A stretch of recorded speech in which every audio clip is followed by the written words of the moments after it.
সুপ্রিয় দর্শক, আসসালামু আলাইকুম রহমতুল্লাহি বারাকাতুহ। বেশ কিছুদিন বিরতি দিয়ে আজকে আবার আরেকটা ভিডিওতে আসলাম স্বামী এগ্রোর পক্ষ থেকে। এই যে টাইগার বাচ্চাগুলো দেখছেন, 1 মাস বয়স। গত 28 তারিখে নিয়ে আসছিলাম, আজকে 30 দিন বয়স চলতেছে। বাচ্চাগুলার এই অবস্থা।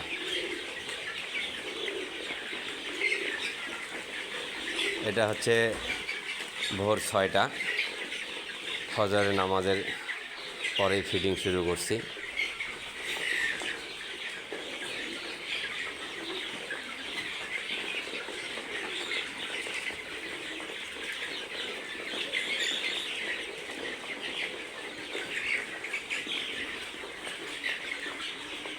তাপ লাগে না, কিন্তু তারপরও এখন সকালবেলা তো পানি খাওয়ার পরে একটু ঠান্ডা